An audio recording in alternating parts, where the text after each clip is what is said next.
Hey all you creative string players out there, Jacob back here with you for another edition of electricstringplayer.com and the pickup test.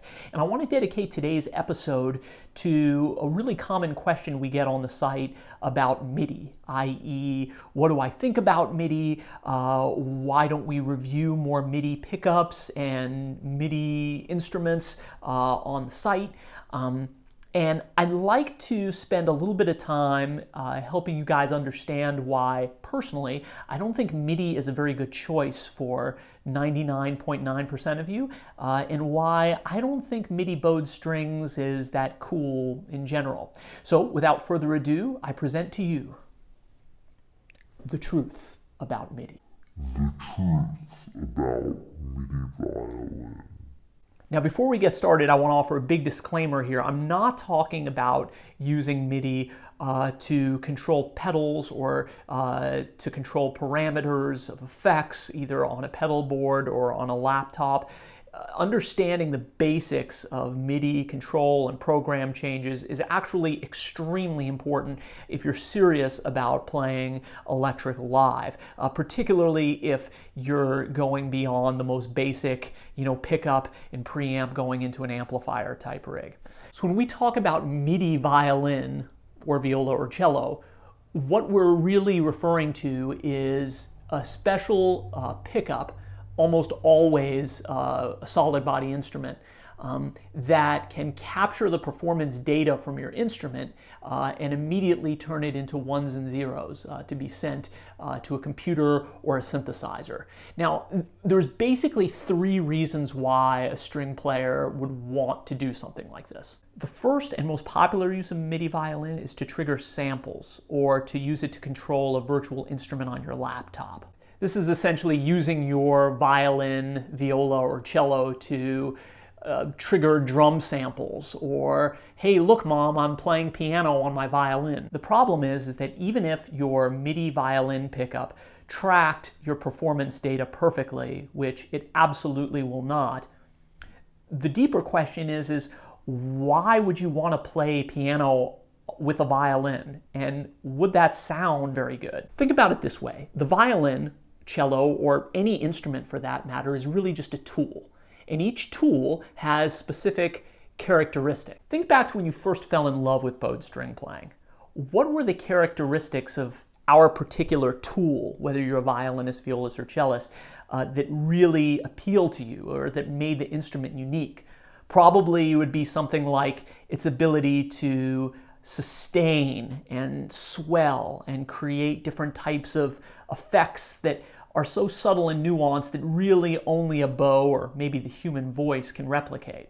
When we try to trigger pre-recorded snare drum or nylon string guitar samples using our instruments, we're essentially negating all of the cool, unique, expressive aspects that make our instrument worth playing. And while there are some amazingly beautiful and expressive qualities of the bowed instruments we've chosen to be our tools, there's also a lot of things that they inherently don't do well, which is why when we try to turn our violin into a trumpet, we wind up creating nothing more than a crappy impersonation of the instrument we're trying to mimic.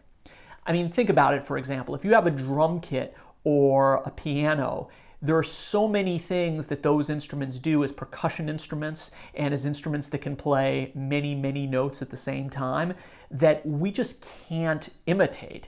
And then you get into the nuances of the instrument that can be as subtle as what we're able to produce on bowed strings. Why would you want to spend a lifetime trying to replicate those things on a violin, even if you could? I get it. There is a novelty here. I mean, it's seconds of fun to be able to get in front of an audience with a violin and sound like a sitar. But once the novelty wears off, you'll probably realize that all you're really doing is using the wrong tool for a certain job when there's already great tools available. If you really want to trigger synths, I would highly recommend getting a $50 MIDI keyboard and just plugging it into your laptop.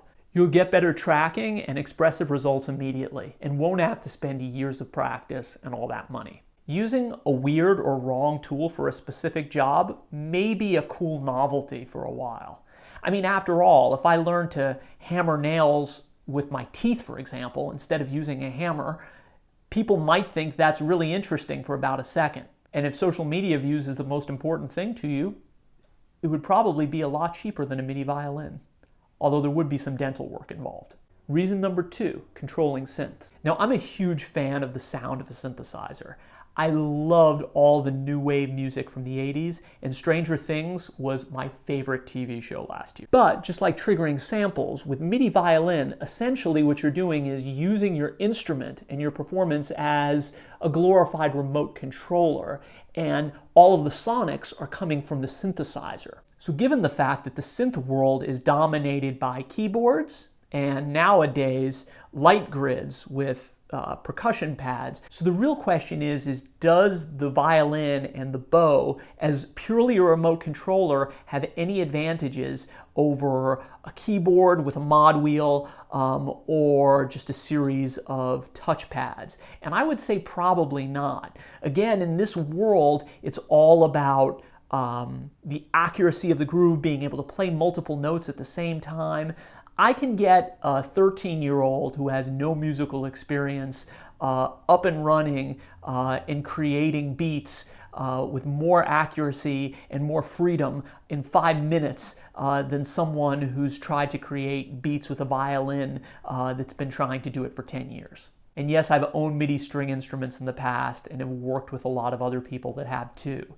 The bottom line is that whether it's controlling a synth or triggering pads, I have yet to hear really compelling MIDI violin or MIDI cello playing. And the truth is it's been around for over 30 years now. There's really nothing new or interesting about MIDI string playing, except for the fact that the tracking gets better and better, which is a nice thing, particularly for reason number 3, which is using MIDI to enter notation, using a notation program like Finale or Sibelius. I actually know a good friend of mine who's a composer here in LA. Actually, he lives in Ojai, and he's been doing this for years. And while I've never actually seen him at work, he claims to have some success with that. Now, here's my big issue with entering MIDI. Even if the tracking was as good as a keyboard, which, trust me, it won't be and never will. So the promise of using MIDI strings to enter notation is that now you can be completely free if you're improvising or just practicing and come up with an idea, and you can instantly just record MIDI and record your performance as notation, as opposed to, recording it into an audio recorder and then having to transcribe it later. Wouldn't that be great? Wouldn't that save a lot of time? Well, maybe. I assume most of you watching this video have already had some experience entering notes into a notation software program using either a MIDI keyboard or your computer keyboard. And if you have, you know that there's essentially 2 ways to enter notation into those things. The first one, which is the one most people use, involves playing a note with your left or right hand on the keyboard, and then using your right hand to tell the computer what note value it is, a half note, eighth note, putting in the rhythm. So rhythm in the right hand, notation in the left. Maybe some of you guys reverse that. Now the problem with bowed string playing is that both hands are being utilized, right? So unless you've got some really fancy pedal-based controller, there's really no way to make simple notation entry practical and fast the way it would be with keyboards, which really allow you to use both hands independently. Again, better tool for the job.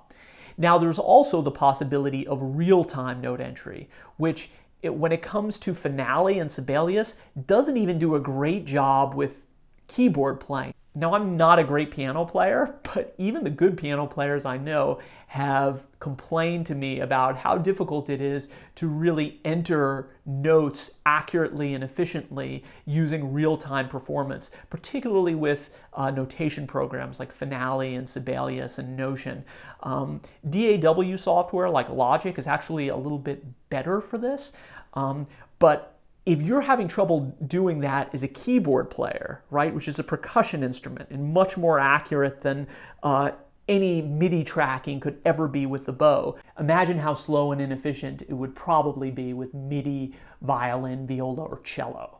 Okay, so to wrap this up, I'm not saying that MIDI violin can't produce something that's innovative, creative, and deeply inspiring. But what I am saying is that your time and money would probably be better spent with effects, or just learning how to groove and play in tune, or develop a harmonic language on your acoustic instrument.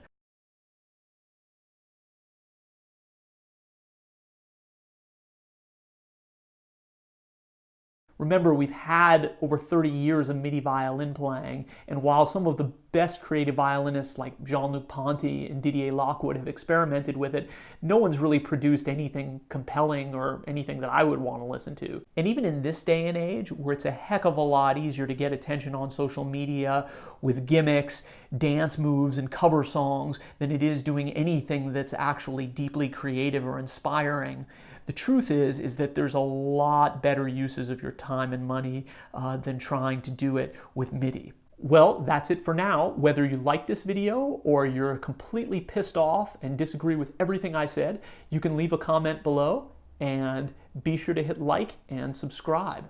See you next time.